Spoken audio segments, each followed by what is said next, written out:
সীমান্তে এক সপ্তাহ ধরে ভয়াবহ সংঘর্ষের পর যুদ্ধবিরতিতে সম্মত হয়েছে পাকিস্তান ও আফগানিস্তান। কাতার ও তুরস্কের মধ্যস্থতায় তাৎক্ষণিক যুদ্ধবিরতিতে সম্মত হয় দেশ দুটি। 19 অক্টোবর রোববার ভোরে কাতারের পররাষ্ট্র মন্ত্রণালয় জানায়, যুদ্ধবিরতিতে সম্মত হয়েছে দক্ষিণ এশিয়ার দুটি দেশ। পাশাপাশি দেশ দুটি নিজেদের মধ্যে স্থায়ী শান্তি ও স্থিতিশীলতা সুসংহত করতে সম্মত হয়।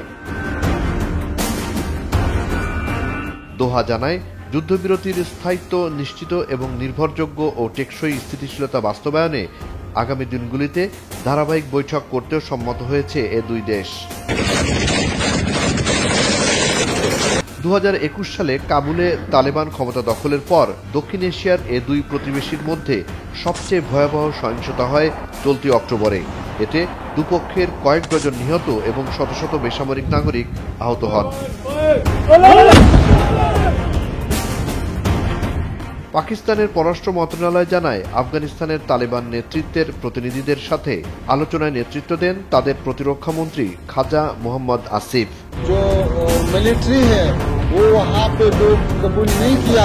পাকিস্তানের উপপ্রধানমন্ত্রী এবং পররাষ্ট্রমন্ত্রী ইসাকদার এ চুক্তিকে স্বাগত জানান। একে সঠিক দিকের প্রথম পদক্ষেপ বলে অভিহিত করেন তিনি। পাকিস্তানের উপপ্রধানমন্ত্রী তার সামাজিক মাধ্যম এক্স অ্যাকাউন্ট পোস্টে বলেন, ভ্রাতৃপ্রতিম কাতার এবং তুরস্কের গঠনমূলক ভূমিকার জন্য গভীরভাবে কৃতজ্ঞ।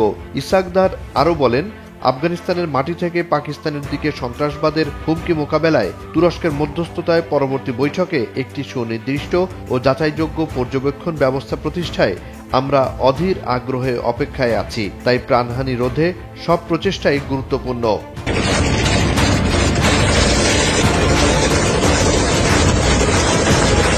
এদিকে আফগান সরকারের মুখপাত্র জাবিউল্লাহ মুজাহিদ জানান, প্রতিরক্ষা মন্ত্রী মোল্লা মোহাম্মদ ইয়াকুবের নেতৃত্বে কাবুলের আলোচনাকারী দল কাতারের রাজধানীতে অপেক্ষায় ছিলেন।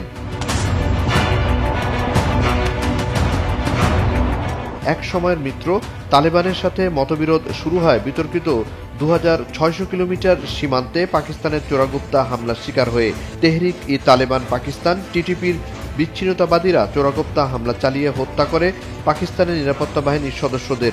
টিটিপিকে আশ্রয়দাতা বলে অভিযোগ করলেও বরাবরের মতো পাকিস্তানের অভিযোগ অস্বীকার করে তালেবান। এরপর সীমান্ত এলাকায় পাকিস্তানের বিমান হামলা শুরু করলে যুদ্ধে জড়িয়ে পড়ে ইসলামাবাদ ও কাবুল।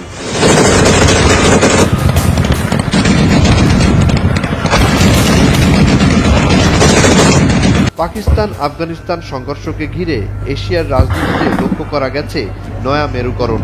আফগানিস্তানের তালেবানকে প্রত্যক্ষ সহযোগিতা ও মদত দিচ্ছে পাকিস্তানের চিরবৈরী ভারত। আর আফগানিস্তানের বাগরাম বিমান ঘাঁটি ফেরত না পাওয়ায় ক্ষোভে পাকিস্তানকে মদত দিচ্ছে যুক্তরাষ্ট্র।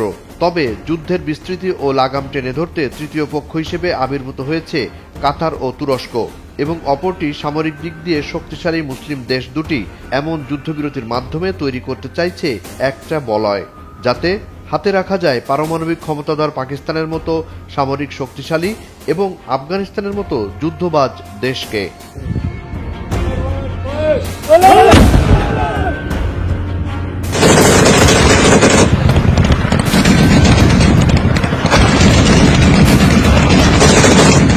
জুনায়েদ আলী সাকি, বৈশাখী সংবাদ।